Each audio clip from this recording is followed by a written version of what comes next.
Cumprimento a todos com a graça e a paz de Jesus, com a boa noite. A Pamela, pastora, e todos os seus irmãos são sobrinhos nossos, né? É mais sobrinho do que os meus sobrinhos de verdade, sangue. Tem toda uma história de caminhada, né? E o pastor Marcelo entrou nessa mais tarde, mas também é sobrinho e amigo, e é um grande amigo que eu tenho. E quando fala amigo, é amigo mesmo. Não é amigo colega, né? Tem gente que é amigo colega, né? Não, são amigos de verdade. Amigos na bonança, na tribulação, na prosperidade, às vezes na escassez, nas dificuldades. Mas o Senhor tem nos abençoado e eu tenho prazer e alegria de ter recebido esse convite para falar com os irmãos. Amém? Que você seja abençoado hoje em nome de Jesus. Eu espero que o Senhor fale no nosso coração. Eu ando um pouco preocupado. Nós vamos comemorar, dia 1º agora, né? 37 anos de casado. E nós estamos juntos no ministério há 38 anos. E nessa jornada de 38 anos consagrados, a gente tem passado por algumas décadas, essas 3, indo para a 4ª década do ministério, de muitas mudanças, irmãos. Eu não sei, eu estou vendo aqui só moçada, né? Os mais velhos não chegaram à minha idade ainda. Eu não sou velho, não. Sou acabado, mas velho, não. E ontem eu conversei com um pastor que me consagrou, junto com o papai. Ele está com 80 anos. Ele falou assim, eu queria saber quem que inventou esse negócio que velho é a melhor idade. Quando é que velho é a melhor idade? Se a gente não pode fazer mais quase nada. Não, eu estou com 62. Eu estou bem. E de acordo com o governo, eu vou passar os 81. Aí, negócio da aposentadoria, né? Mas, irmãos, nesse período que a gente tem caminhado, a gente tem visto tantas coisas de mudança no nosso meio, do povo de Deus. Tantas mudanças. Eu lembro que, garoto, na década de 70, depois do militarismo, a igreja era aquela igreja pregando o evangelho, ganhando almas, discipulando e fazendo o seu trabalho como se fosse assim, o feijão com arroz. Na década de 80, Deus começou a mover a igreja no Brasil inteiro. Deus começou a fazer alguma coisa muito diferente. As missões começaram a ter as suas agências, CEPAL, Missão Amém, Mocidade para Cristo, Jocum, além das missões pentecostais, Assembleia de Deus, presbiteriana, metodista. Mas quando chegou em 1990, houve uma virada de chave na igreja. A década de 90, se alguém aqui lembra desse período, foi um avivamento em todas as igrejas do Brasil, independente da denominação. Não havia igreja vazia na década de 90. Preste atenção, não havia igreja vazia. A igreja que eu fazia parte com meu pai era a maior igreja do estado de Minas Gerais, Batista, da Convenção Brasileira. Naquela época nós tínhamos uns 1.000 e poucas pessoas, para ter noção, que era uma igreja grande. A Lagoinha devia ter umas 2.000 pessoas. E era assim, eram igrejas assim, e outras fantásticas espalhadas no Brasil, tinha 5, 10 mil. Mas não tinha uma igreja com 50 pessoas vazia, cheia. Uma igreja com 200 pessoas, cheia. Essa igreja aqui, lotada. E assim por diante. A década de 90 foi uma época que a igreja invadiu o inferno. Foi mesmo, uma igreja que invadiu o inferno. A igreja ia para o cemitério pregar para o pessoal da madrugada que ficava lá fazendo despacho, um punhado de coisas, comendo cadáver. Eu lembro disso na minha igreja. Tinha uma equipe lá que era os caçadores de demônios. Era um ministério, caçadores de demônios. E eles iam na madrugada buscar pessoas endemoniadas para libertação. E eu lembro de uma vez que eles chegaram com um homem lá na igreja, e eu falei, que é esse homem? Ele falou assim, pastor, esse é um endemoniado. E foi uma luta de umas 2 horas para aquele demônio sair daquele homem. Aquele homem era o chefe engenheiro da logística da Mendes Júnior. Dá para imaginar o que é isso? Da maior corporadora de construção civil hoje no Brasil seria a Mendes Júnior naquela época. Aquele homem saiu brigado com a esposa, foi para um centro desses espiritualistas aí, comeu alguma comida lá, e disse que foi uma farofa, e perdeu a noção de quem que era. Ele já tinha 15 dias na rua, sem saber quem ele era. E naquela época dava-se muito nome para demônios, eles mesmos se davam nome, né? Falava que era o xerife, coitado, caiu no lugar errado, né? No bang errado, caiu no poder de Deus. E foi uma época muito fantástica. Virada de chave, 2000. 2000 foi a época da decadência da igreja. Daquela igreja discipuladora, aquela igreja evangelizadora, daquela igreja cooperadora, aquela igreja que a comunhão, que todo mundo fazia parte do corpo de Cristo, a unidade. Irmãos, eu lembro nessa década de 90, em Belo Horizonte, nós fechamos uma avenida chamada Avenida Contorno, que contorna toda Belo Horizonte antiga. Chama Avenida Contorno, você pode abrir aí o Google e procurar. Nós fechamos de mãos dadas, o povo de Deus, de mãos dadas, toda ela. Presbiteriano, batista, pentecostal, todos os grupos cristãos. Uma unção de Deus. Belo Horizonte ficou sem carnaval, acabou o carnaval em Belo Horizonte. Voltou sabe quando? 3 governos atrás do Calil, ou seja, na época da pandemia, que foi que trouxe a pandemia para o Brasil, lá em Belo Horizonte, foi esse prefeito marcando, voltou ao carnaval. E por que voltou? Porque a igreja entrou em uma decadência, ela ficou preocupada muito com números, pessoas. Gente, a gente tem que ter quantas pessoas na igreja, a igreja tem que estar cheia. E faz de tudo para que a igreja ficasse cheia. Mas a qualidade, ela caiu muito, irmãos. Eu não estou falando de qualidade de um lugar confortável, de uma boa música. Não é isso. É qualidade de pessoas cheias do poder de Deus, do Espírito Santo de Deus. Compromissadas com Cristo. E eu estou muito preocupado porque Jesus está voltando. Eu acompanho mensagens do pastor. Acompanho todas as mensagens praticamente do pastor. Domingo de manhã eu acordo, ligo lá no YouTube, vou tomar meu cafezinho, e ouvindo o pastor, e eu vou durante a semana até acabar a mensagem. Eu fico preocupado porque a igreja está perdendo a maior chance de um avivamento. As pessoas estão com sede de Deus. Tá não, pastor. Estão cheias, desejosas de estar cheias de Deus, mas não sabem como. Eu tenho um folhetinho aqui. Cadê aquele folhetinho? Espera aí. Acho que está aqui no meu bolso. Está aqui. O irmãozinho da igreja fez esse folhetinho aqui. Deixa eu botar meu óculos que... mas é interessante que as pessoas pegam tudo. Aqui, ó. Isso aqui é um controle, uma manete de Tento, de PlayStation 4. E aí está escrito assim: deixa Deus no controle. Entrega teu caminho ao Senhor, confia nele e o mais ele fará.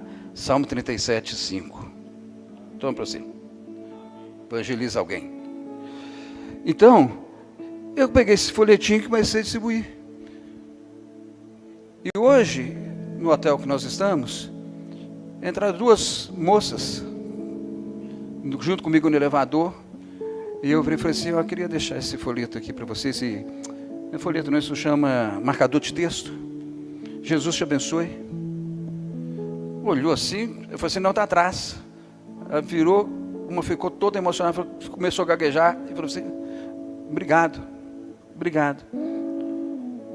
As pessoas estão com sede de Deus. Eu tive uma experiência há poucos dias. Fui pregar lá em Montes Claros, norte de Minas. Eu e minha esposa fazer uma conferência lá. E no caminho, vou ser bem breve que eu não vou começar a mensagem não. Peguei dele.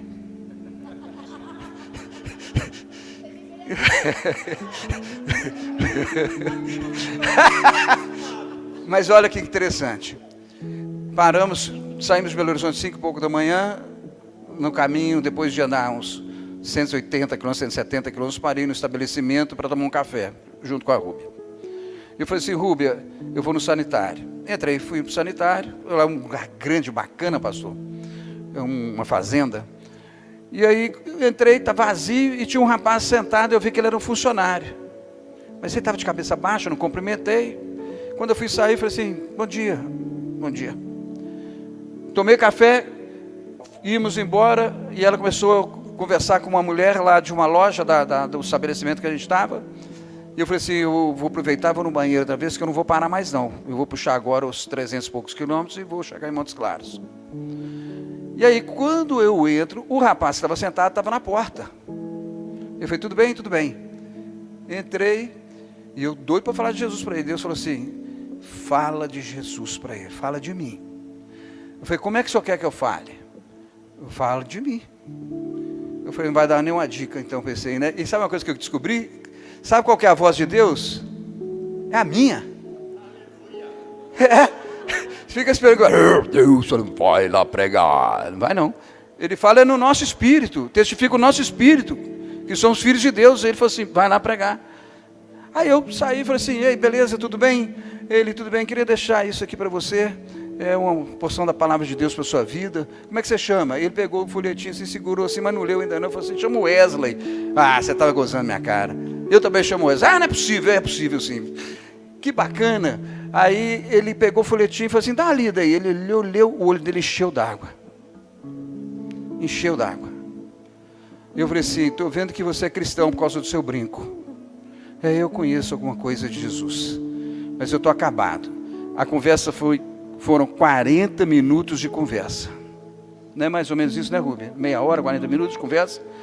E no final, aquela pessoa entregou o coração para Jesus. As pessoas estão com sede de Deus. Mas será que nós estamos com sede de fazer a vontade de Deus? Faz toda a diferença. Eu quero pensar hoje com os irmãos. E uma coisa que me chama muita atenção é o seguinte. Se alguém importante te desse um terreno todo arado, preparado, muito importante essa pessoa, e que quer te abençoar muito, e ele te dá um saco de sementes e fala assim, olha, semeia aqui, porque daqui 2 verões eu estou voltando. E quando ele voltar, o que ele espera que tem ali naquele campo? A plantação, a semente produtiva. A igreja hoje está guardando a semente, e a semente é a palavra de Deus. As pessoas querem ouvir da palavra de Deus. As pessoas estão cansadas de internet, estão cansadas de televisão, porque elas não estão confiando mais na igreja. Elas estão buscando pessoas que vivem realmente o evangelho de Jesus, que tem diferença na vida, na empresa, em todos os lugares. Então hoje eu vou pensar com os irmãos, e eu espero não demorar, pensando no fim e vivendo hoje. Repita comigo, pensando no fim e vivendo hoje. Pensando no fim e vivendo hoje. Vamos orar. Amém, amém, amém. Vamos abrir em alguns textos, depois desenvolver um pouquinho. Apocalipse. Eu sei que os irmãos gostam muito do Apocalipse, mas não foi por isso não. Eu tinha uma mensagem que já estava acabando de... Tinha preparado, para falar a verdade, tinha preparado. Eu falei assim, o pastor falou assim, você vai vir? Eu falei, vou. Então você pode pregar? Eu falei, posso. E eu falei assim, Deus, me dá uma palavra para a igreja. Eu não quero pegar uma palavra que eu fiz um sermão que está lá parado, não. Eu quero uma palavra que eu sou para a igreja. Fala comigo o que o senhor quer que eu fale na igreja. E Apocalipse 20 diz assim, 11 a 15. Vi também um grande trono branco, que estava sentado sobre ele, e a terra e o céu fugiram da presença, e não foi achado lugar para eles. Vi os mortos, grandes, pequenos, em pé diante do trono, e abriu-se alguns livros. Então abriu-se outro livro, o livro da vida, e os mortos foram julgados pelas coisas que estavam escritas nos livros, segundo suas obras. O mar entregou os mortos que nele havia, e a morte e o além entregaram também os mortos que neles havia. E eles foram julgados, cada um segundo as suas obras. A morte e o inferno foram jogados no lago de fogo. Esta é a segunda morte, o lago de fogo. E todo aquele que não se achou no livro da vida foi julgado no lago de... Apocalipse 22, 12 a 14.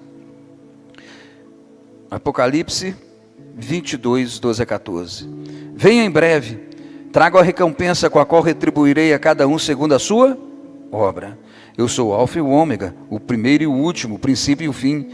Bem-aventurados os que lavam suas roupas, para que tenham direito à árvore da vida e posso entrar na cidade pelas portas. Mateus 25.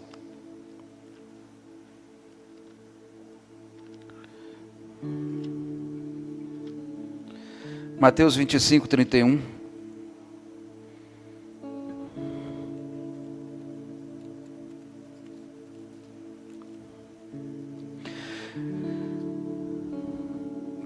Quando, pois, o Filho do Homem vier na sua glória e todos os anjos com ele, então se sentará no seu trono glorioso. Todas as nações serão reunidas diante dele. Ele separará uns dos outros, a semelhança do pastor que separa as ovelhas dos cabritos, e porá as ovelhas à direita, os cabritos à esquerda. Então o rei dirá ao que estiverem à sua direita: vinde, benditos de meu Pai, possuí por herança o reino que vos está preparado desde a fundação do mundo. Pensando, irmãos, no fim, mas vivendo hoje. Nós temos um início, nós temos um meio que estamos vivendo e vai chegar o fim. Quem sabe quando vai ser o seu fim? Ninguém sabe. Nós preocupamos muito o que a Bíblia está dizendo no Apocalipse, os fatos, os problemas geopolíticos, sociais, o mundo inteiro. Vocês viram a globalização? Quem está acompanhando alguma coisinha da Copa, você está vendo japonês preto. Você nunca viu? Suíço, você nunca viu. Por quê? Globalizou. O mundo era espalhado. O mundo hoje está tudo junto. Ninguém... Outra coisa, você pode perceber que não tem nenhum time que não saiba jogar futebol. Vocês lembram no passado, umas 3 Copas atrás, os times aí falavam assim, vai ser 10-0. Mas não, o mundo está mudando, irmãos. Tudo isso apontando à volta de Jesus. O homem afastado de Deus, a corrupção espalhada no mundo inteiro, tudo isso apontando à volta de Jesus. Mas eu tenho que preocupar no meu início, o que eu estou vivendo agora, olhando lá para o fim, porque o fim, para alguns, vai ser a árvore da vida. Para outros vai ser o lago de fogo. E como nós estamos nisso? Gênesis, vamos sempre abrir a Bíblia como o seu pastor se ensina, os seus pastores ensinam, como o apóstolo também ensina, que eu acompanho também, quando posso. Diz assim, Gênesis 1, 27. Assim criou Deus o ser humano, a sua imagem, a imagem de Deus criou, homem e mulher criou. Então, irmãos, desde o início de tudo, Deus colocou no homem a eternidade. Indiscutível. Deus criou o homem para ser eterno, eu e você. Por isso que nós temos esse desejo imenso de viver. Nós não temos desejo de viver, de morrer. Nós queremos morrer para estar com Cristo. Mas há um instinto natural em nós de viver. Por quê? Porque é a eternidade que está dentro de nós. Deus não tirou isso por causa do pecado. Pelo contrário, o pecado ficou definido. Abriu-se um abismo. Romanos 3, 23 diz o seguinte: porque todos os pecados estão destituídos da glória de Deus. E o Romanos 3, 23, 6, 23 diz: pois o salário do pecado é a morte, o dom gratuito de Deus é a vida eterna em Cristo Jesus. Ele declarou: eu sou o alfa e o ômega, o princípio e início de todas as coisas. Então, quando eu penso que Deus criou o homem para a eternidade, e quando o pecado entrou, criou-se um buraco tremendo entre Deus e o homem, um vazio que nós ouvimos todo mundo falando, o homem tem um vazio do tamanho de Deus. Tem mesmo. Esse vazio foi a ausência da glória de Deus. O homem, a partir daquele momento, não vou dar a aula que o pastor já deu, sobre a vestimenta, sobre o derramado sangue, porque teve a roupa e tudo mais, mas o importante é você entender que todos nasceram em pecado, estão separados de Deus. Quem não nasceu em pecado foi Jesus, porque foi gerado pelo Espírito Santo. E Ele é a ponte, Ele é aquela pessoa que vai aterrar esse abismo no coração do homem. É Ele que vai fazer a obra. Eu tenho uma certa preocupação, porque eu tenho muitos amigos que estão vivendo esse abismo como se fosse assim algo muito bom, sem entender E ele esquece que esse pecado, lá em Adão, e que nós nascemos em pecado, e aqueles que não se reconciliaram com Cristo, eles vivem debaixo de maldição. E às vezes eles não sabem que essa maldição é a condenação deles para o inferno. E eles têm prazer de ver debaixo da maldição, porque ninguém abriu os olhos. Eu lembro que o meu irmão, mais velho que eu, acima de mim, eu falei com ele, olha, para de ficar falando danado. Ah, por quê? Porque na língua portuguesa, danado é condenado ao inferno. Para que você foi me lembrar isso? Agora não posso falar mais, porque agora eu estou sabendo. As pessoas precisam saber o que é pecado. Abra aí nos Salmos, livro de Salmos, 109, 17 a 19. Salmo 109, 17 a 19. Marca. Ele amava a maldição, ela lhe sobreveio. Não quis a bênção, que ela se afastou dele. Vestiu-se de maldição com a sua roupa, e ela entrou como água em seu interior, como óleo nos seus ossos. Seja para ele como capa que cobre, como cinto, que envolve para sempre.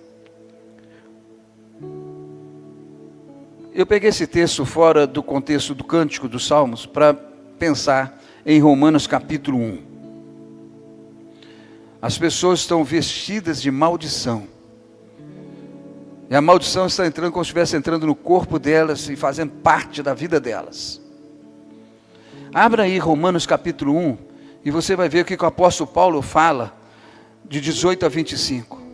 Que Deus entregou o homem à depravação. Ele fez com que a imagem de Deus fosse como a imagem de animais, de objetos. Ele começou a ter prazer de uma forma contrária à vontade de Deus, do que Deus fez homem e mulher. Está em tudo no capítulo 1 aí de Romanos. Mas 18 a 25 mostra claramente que esse homem acostumou a viver afastado de Deus e a amar essas coisas. Hoje a gente consegue perceber a relativização do pecado. O que os nossos pais, os pastores, profetas, homens de Deus, mulheres de Deus falavam sobre santidade, sobre afastar do pecado, não parecer com o mundo, não tem nada com o mundo, nem prazer do mundo, a concupiscência dos olhos, soberba da carne. Hoje não, é normal. Quando você fala assim, pecado, chega na sua empresa e fala assim, alguém pode me dar um sinônimo de pecado? O que é pecado? Um significado, melhor dizendo. O que é pecado? Você não vai ter resposta. Você não vai ter resposta. Sabe por quê, irmãos? Porque Satanás, ele é tão sujo, tão podre, tão estratégico. Ele é tão estratégico que o apóstolo Paulo fala em 2 Coríntios 4:4 que Satanás, Deus desse século, cegou o entendimento do homem para que não vejam a glória de Deus. Ele não consegue perceber que ele é a imagem e semelhança de Deus, porque Satanás, ele esconde isso. E como que ele esconde isso? De uma maneira muito simples, muito simples. Ele tira a visão espiritual da vida eterna. Não existe mais vida eterna. Você tem que viver. Lembra do Shrek? Quem assistiu o Shrek? Aquele que no final tem aquela musiquinha da vida louca. É um aquele? Ou dois? Eu não lembro. Quem assistiu o Shrek? É o 2? Eu gosto do Shrek. 2. Vida louca. É viver aquilo mesmo. Vamos viver agora, tudo que a gente tem que viver agora, porque amanhã, estamos nem aí. E a sociedade está vivendo assim. Não está preocupado com nada de amanhã, não. Está vivendo é hoje. Você vê a moçada aí fora, as pessoas, eles estão preocupados, eles estão vivendo hoje. A pessoa hoje arruma um emprego, ganhou um pouquinho, já sai, ela torra tudo que ganhou, daqui a pouco arruma outra coisa, porque está vivendo hoje, só quer ver hoje, não pensa em nada. Casamentos não são sustentáveis, namoros não são sustentáveis, relacionamentos, esquece, amizade, como eu tenho com o pastor e com a pastora. Sabe que eu tenho uma amizade, irmãos, de 30 anos? Quer dizer, eu com 60 anos eu não posso mais construir uma amizade de 30 anos, porque eu vou estar com 92 anos, é bem provável que eu não esteja vivo. Não. Quem é seu amigo? Você tem 5 amigos de verdade na sua mão? As pessoas não conseguem fazer amizade nem dentro da igreja. Lembra que eu falei das décadas que eu passei? Esse é um problema da igreja de hoje. Não consegue fazer amizade. Dentro da igreja não consegue ter 5 amigos de verdade, que você pode conversar, que você pode confessar, que você pode falar assim: ô pastor, estou atravessando um problema assim, assim, assim, ora por mim, olha, não tenho vergonha de falar isso, isso, isso. Você tem esse amigo? Porque a sociedade hoje está faltando isso até dentro do nosso povo, o povo de Deus. Então Satanás, ele vai tirando o foco e direcionando, sabe para onde? Para onde que você acha que Satanás direciona? Quando ele tira o foco da espiritualidade. Quando ele tira o foco da eternidade do seu coração. No materialismo. É ter. Eu não vou nem qualificar nada porque eu não quero confundir a cabeça. Mas é você perder a visão do espiritual e ter a visão do material. O importante é você ter alguma coisa. As pessoas estão preocupadas no futuro. O quanto que eu vou ter de dinheiro, qual a minha segurança de saúde, qual a minha segurança de moradia, qual a minha segurança assim, assim, assim. Mas é crente, outros não, estão envolvidos com esse sistema babilônico do mundo e perdendo o principal, porque Satanás tem cegado o entendimento dessas pessoas. Então, repetindo, redundante, outra vez, quando você vai falar com a pessoa sobre pecado, ela não entende, você tem que de outra forma hoje pregar o evangelho. Porque Satanás, ele tem desespiritualizado o ser humano. Sabe o que é isso? É tirar o caráter espiritual do homem, transformando ele totalmente materialista. Uma pessoa materialista não crê em Deus. Ele crê no poder dele, ele crê na capacidade dele, ele crê nas conquistas dele e assim por diante. Isso é muito triste, irmãos, porque as pessoas estão vivendo tão claro isso desde jovens, crianças. As crianças estão extremamente materialistas. Eu tirei uma foto aqui agora, quando a pastora chamou as crianças aqui, uma menininha, moreninha de calcinha rosa, comprida, ela já chegou, enquanto estava falando, ela já estava assim, ó. E pá, vamos cantar. E ela. E eu cutuquei a Rúbia e falei assim: olha ali, Rúbia. Irmãos, nós precisamos invadir o inferno. Quando eu olho para o futuro, para o fim, eu não posso tirar meus olhos de hoje, aqui e agora. Não posso. Primeiro, olhar para mim mesmo, que eu vou chegar lá. Segundo, olhar para quem está ao meu redor. Todos os seus colegas de trabalho, todos os seus familiares, já ouviram falar sobre Jesus da sua boca? Já ouviram falar que o único caminho, a verdade e a vida é Jesus? Já ouviram falar que há pecado que leva o homem para o inferno, que existe um céu? Irmãos, nós nadamos contra a correnteza. Isso não existe mais. Você abre Netflix, o stream da Disney, o stream do Amazon, você não acha isso. É tudo contrário, tudo isso que nós estamos falando, irmãos. Há um bombardeamento nas escolas, tudo contra aquilo que é eterno de Deus, tudo aquilo que tem os valores eternos, que Deus colocou isso dentro do homem.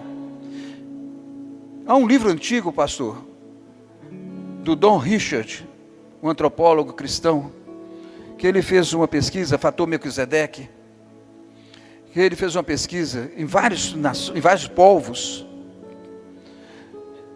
e ele percebeu que todos os povos que ele pesquisou, que ele foi em campo, tinham a necessidade de Deus. Uns adoravam peixe, outros adoravam o céu, outros adoravam o ar, outros adoravam ele mesmo, o coração dele, e assim por diante. Essa adoração significa que o homem em todo o mundo tem sede de Deus. Satanás, ele fez isso com Jesus. Lucas 4, ele ofereceu para Jesus os reinos. Ele disse: tudo isso aqui, mentiroso, que Deus não deu nada para ele. Tudo isso aqui me pertence.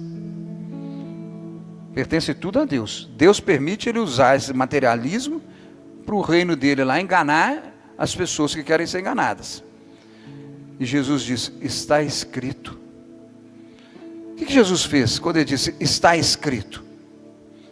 Só a Deus adorarás. Se você vai lá, muito interessante que aquela missionária antiga, Sofia, falava sobre isso, a palavra enviada de Isaías 55:11, o que Jesus pegou? A palavra de Deus que estava lá na Bíblia hebraica e julgou de volta para Deus, e Satanás ficou desmontado. Porque ele disse, está escrito, isso, isso e isso, só adorar a Deus. Irmãos, quando nós pensamos assim, nós pensamos em pessoas que estão indo para o inferno, com todo o recurso financeiro, com todo o conforto, com todo o plano de saúde, com tudo que tem, que sua vida conquista, sua inteligência, seu trabalho, seu esforço. Ele canaliza tudo aquilo para aquilo que ele vê. Mas na verdade o que ele quer é Deus, mas ele não sabe. Porque a mente dele está cega para o Satanás. Eu não sei se alguém hoje aqui está assim. Ah, pastor, mas eu venho na igreja, eu vou chegar lá. Eu venho na igreja, eu vou na igreja, eu sou da igreja. Já viu gente hoje, você pergunta, você dá um testemunho. Ah, eu era católico e passei para casa firme. Passou para casa firme? Você precisa se converter. Ah, eu era um budista, agora eu sou da casa firme. Uma vez a pessoa falou isso na minha igreja, um membro da igreja, falou assim, ah, eu era tal, e eu passei aqui para a igreja batista, falou assim, então você passou para o inferno. Porque é só rótulo de batista, porque você tem que converter. Você precisa se arrepender, você precisa reconhecer o amor de Deus, você precisa entender que sem Deus você está perdido, que igreja não vai para o céu, que vai para o céu é a igreja gloriosa, que sabe está costurando as suas vestes, limpando as suas vestes, para apresentar diante de Deus uma noiva imaculada, santa, e você está sujo por dentro, você precisa se converter. Aí que ela entendeu que o negócio não é nesse nível, é no outro nível, é no nível de Deus. Eu não sei, eu batizei com 13 anos de idade. Sabe por que eu batizei? Sou filho de pastor, que eu falei. Sabe por que eu batizei? Porque meu irmão ia batizar na minha frente, o mais novo. Eu falei, isso é um absurdo. Como é que vai batizar no meu lugar? São 5. Todos tinham batizado, menos eu e ele. E ele estava fazendo curso de batismo, fui lá, respondi tudo que tinha que responder no discipulado, batizei. Mas você sabe para onde que eu ia? Para o inferno. Porque o meu coração era cheio de ódio. Eu tinha um problema sério com violência, com briga. Seríssimo. E não vou contar aqui a minha história, não. Não é bonita. É para agradar o diabo, não. Mas o Senhor me alcançou com 17 para 18 anos. Num acampamento chamado Mocidade para Cristo. Lá em Macacos, em Minas Gerais, pertinho de Belo Horizonte. É um ministério que trabalha com jovens. Eu fui para aquele lugar, que eu ia para outro lugar, que eu não queria ir, mas um colega já tinha pagado para mim esse acampamento, eu, para não dar o cano nele, fui. E o Senhor me laçou, o Senhor me escolheu, o Senhor me trouxe para perto dele. E eu confessei, minha oração foi muito simples. Foi, Deus, meu pai não é mentiroso. Eu conheço meu pai passou de verdade. O mentiroso aqui sou eu. Então, o Senhor que é Deus do meu pai, eu confesso agora o meu pecado, que eu sei que eu vou para o inferno. Então eu entrego a minha vida, porque o Senhor está me laçando com os laços do amor do Senhor e com a tua fidelidade. E aquele dia o Senhor mudou a minha vida. Mudou a minha vida devagarzinho. Sabe o que eu senti? Nada. Nada, não senti nada. No outro dia eu senti nada, fomos para casa. Aí que eu vi a mudança de Deus. Quando eu estava na minha casa, 2 dias depois dessa oração, um colega meu chegou em casa com erva para a gente fumar maconha. Eu nunca fumei maconha. Eu falei assim, não, quero isso não. Ele falou assim, não, vamos sair, vai ter umas meninas assim, vamos lá para Savassi, é um bairro nobre de Belo Horizonte. Ele tinha carro, todo mundo sem carteira, mas ele tinha um carro bacana, rebaixado. Era uma variante, 72 no chão, como transformada. Um carro lindo. Eu falei assim, vou não. Eu falei, mas por que você não vai? Eu falei assim, porque eu aceitei Jesus. Não, eu sei que você já aceitou Jesus há muito tempo. Eu falei, não, agora eu aceitei Jesus mesmo. Agora. Lá atrás eu não era crente não, eu ia para o inferno. Eu estava fingindo que eu era crente. Agora eu sou crente em Jesus, sou convertido. sou discípulo de Jesus. Me posicionei. Eu não sei se você está nessa posição. De um pé cá e um pé lá. Não existe. Ou é, ou não é. Ou você é de Jesus, ou você está brincando. E eu quero dizer com todo amor, um dia essa brincadeira vai acabar. E pode acabar muito mal. Mas não quero botar terror em você não. Porque você não tem que entender o terror, você tem que entender o amor de Deus. Você tem que entender o quanto que Ele ama. Ele te ama tanto que deixou você até vir aqui hoje no culto. Ele tem alegria de você estar no culto. Mas ao mesmo tempo, quando você sai desse culto, Ele chora por você porque você ainda não se arrependeu do seu pecado. Você ainda não confessou. Existe alguma coisa no seu coração ainda que está em primeiro lugar. Você não conseguiu deixar Jesus ser primeiro na sua vida. Quero orar com você e passar a segunda parte da mensagem para encerrar. Vamos orar? Se você está nessa posição, sabe, o Senhor está voltando. Eu queria saber que você se posicionasse. Então feche os seus olhos e vê o que tem de sua vida, que você está segurando, que você precisa abrir mão. Eu não vou nem rotular. Eu quero que você, o Espírito Santo, quem tem ouvido, ouça o que o Espírito diz à igreja. O que o Espírito Santo está falando no seu coração. Isso aí você precisa entregar agora. Em nome de Jesus, entrega, meu irmão. Entrega, minha irmã. Entrega. E se você está entregando agora, fique em pé no seu lugar que eu quero orar com você e por você. A sua entrega para Deus, dizendo, Pai, a partir de hoje, todo seu. Tudo que eu tenho, nada é meu. Tudo seu. A minha vida, o meu pensamento, tudo, meu corpo, as coisas, os meus relacionamentos, tudo é do Senhor. Se você precisa dessa oração de entrega, fique em pé que eu quero orar com você e continuar a mensagem. Não precisa vir aqui à frente, só fique em pé no seu lugar. Em nome de Jesus. Hoje é o dia de se arrepender, mudar. Deus te abençoe. Deus te abençoe, Deus te abençoe, Deus te abençoe, Deus te abençoe. Antes de eu orar por você, ora aí no seu lugar, fala, Jesus, desculpa, Jesus, porque eu ainda estava segurando isso no meu coração.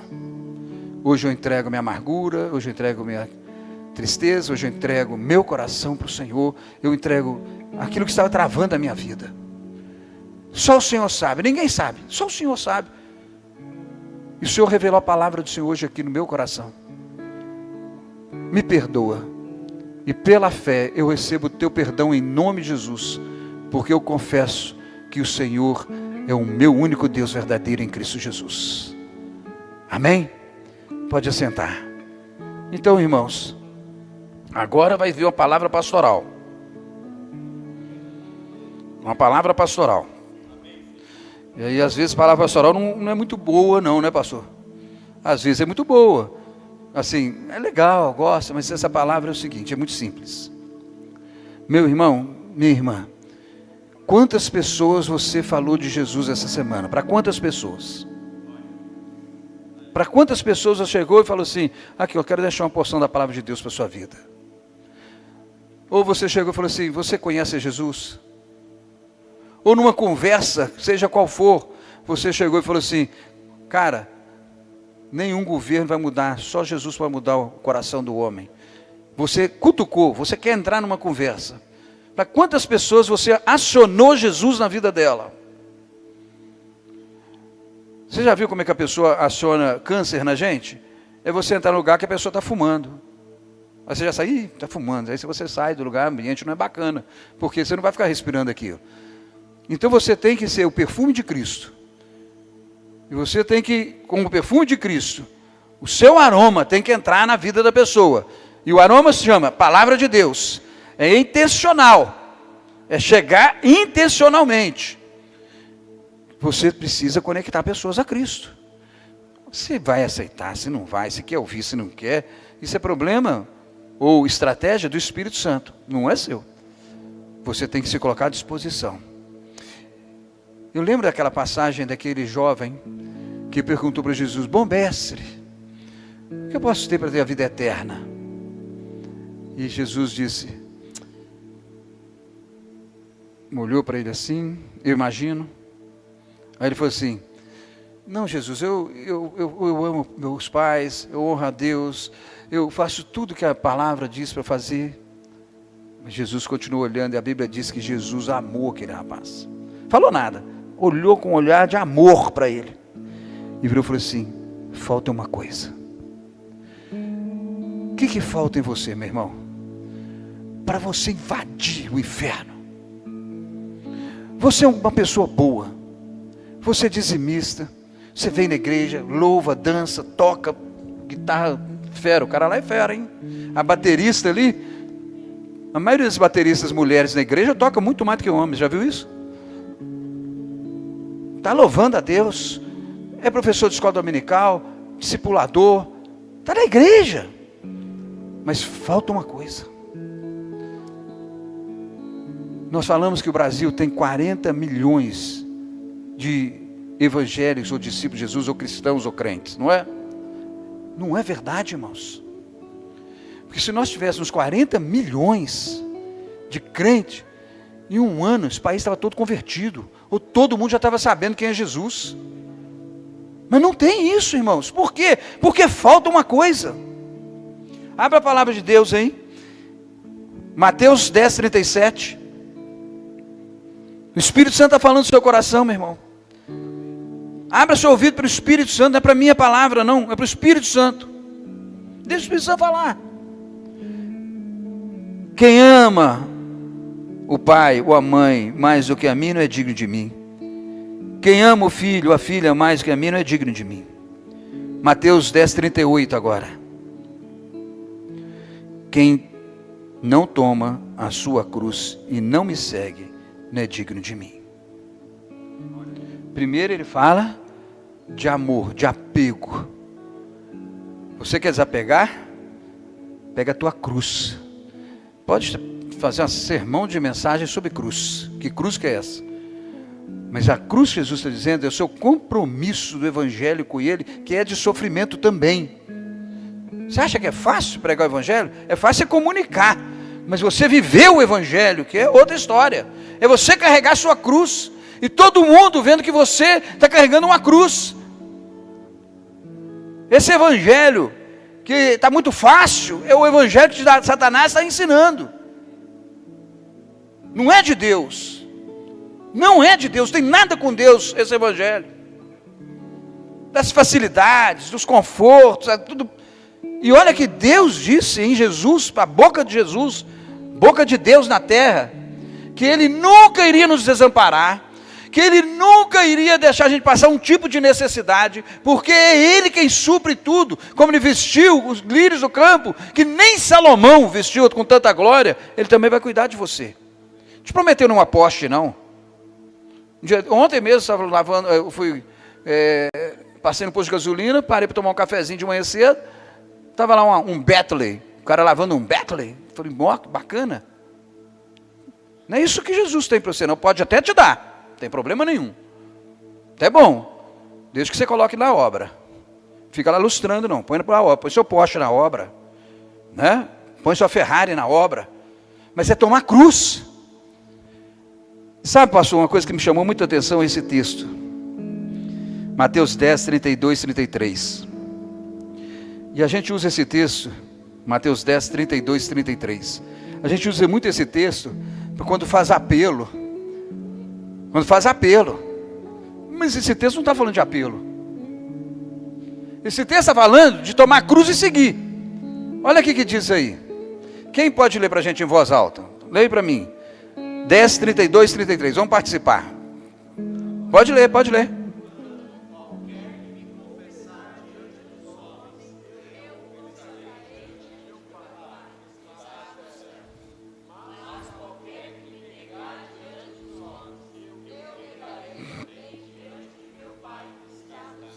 precisa explicar? Ele estava falando assim, se você não confessa a sua cruz diante dos homens, eu também não te confesso diante do Pai. Pastor, e a minha salvação? Sei lá. Até quando que você é salvo? Porque eu não creio nesse tipo de salvação que a pessoa só levanta a mão e acabou, não. Sem engodo do inimigo. A salvação é, eu fui salvo, entreguei minha vida a Jesus, confessei, pedi perdão, arrependi, coração quebrantado, contrito, Salmo 51, Deus não despreza, aleluia, glória a Deus. Estou sendo salvo todo dia das garras do diabo, do engano, carregando a minha cruz, dando testemunho que eu sou crente em Jesus, não envergonho o evangelho, que é poder de Deus, diz o apóstolo Paulo, e serei salvo no último dia. Esse é o crente. Esse é o que o Senhor está procurando. Lembra quando Jesus está falando com a mulher lá no poço de Samaria? Deus está procurando os verdadeiros adoradores, que o adoram, capítulo 4 de João, que o adoram em quê? Em espírito, hein? E a palavra adoração o que é? Serviço. Toda adoração que é feita aqui, com a música, com dança, com recepção, seja o que for, com entrega, é serviço a Deus, não tem nada para a gente. Nada. Sabe o que é nada? Minha esposa gosta da frase, tudo é a respeito de Deus, nada é a respeito de nós. Tudo é a respeito de Deus. Tira Deus, o que acontece? Você fica com nada. Esse texto me chamou muita atenção. Eu tenho confessado a Jesus no meu trabalho. Eu tenho confessado a Jesus na minha família. Eu tenho confessado a Jesus com a minha esposa, com meus filhos. Eles estão vendo a vida que eu estou vivendo, a cruz de Cristo. Eu estou sendo o aroma de Cristo. Eu estou sendo aquele bálsamo nos momentos difíceis, em que Cristo estaria ali consolando com compaixão. Essa é a diferença. Jesus disse, aquele que ouve as minhas palavras e obedece, aqueles que guardam os meus mandamentos, a chave, meu irmão. O tempo está acabando. Colossenses 3, 17, 24, 25, fala sobre isso, servir a Deus. Se quiser colocar aí, pode colocar, só para os irmãos terem uma noção, obrigado. Tudo que fizesse por palavra ou por obras, fazer em nome do Senhor Jesus Cristo, dando graças a Deus Pai. Você não está fazendo nada para ninguém, você está fazendo para Deus. É para Deus que nós fazemos. E é Ele quem recompensa. Então essa é a diferença. Essa palavra, meu irmão, Deus quer invadir seu coração. Guarda isso aqui. CQC. Lembra desse programa? Custe o que custar? Custe o que custar. Custa seu emprego? Jesus. Não abra mão. Custa o quê? Seus amigos? Custa o quê? Privilégios? Portas abertas neste mundo? Eu não coloco em xeque o meu Deus. Porque se eu cultiar, essa palavra aqui não é palavrão não, né? É mineira, né? Se eu cultiar, dá para trás. Eu andar para trás, para eu receber algum privilégio nesse planeta Terra, em que meu Jesus vai ficar em segundo lugar. Você pode ter 10, 20 anos de caminhada, você deu o testemunho que Jesus nunca foi Senhor da sua vida. Você precisa se arrepender e voltar. Essa é a diferença. Essa é a diferença. Vou chegando ao final. Mateus 28, 19 e 20. Só esse texto e mais um encerro. Diz lá, portanto ide, fazei discípulos de todas as nações, batizando-os em nome do Pai, do Filho e do Espírito Santo, ensinando a guardar todas as coisas que eu vos tenho mandado, e eis que estou convosco todos os dias até a consumação da terra, até a consumação de todas as coisas. Quantos discípulos você tem feito? Fora da igreja. Você ganha uma alma para Jesus, um amigo. Quanto tempo você está gastando com ele? Eu sei que em São Paulo, eu morei em São Paulo, quando eu pastorei a Pâmela, que era criancinha. É difícil, eu sei que São Paulo é difícil. Mas não é difícil você ir por esse posto de gasolina aqui. Um dia eu chamei o pastor para a gente bater um papo aqui nesse posto de gasolina aqui, tomar um cappuccino, Shell que tem aqui em cima. Não é difícil marcar, vamos tomar um café comigo ali. E você começar a falar do amor de Deus intencionalmente, chamar para comer uma pizza na sua casa, ou em qualquer outro lugar, no futebol.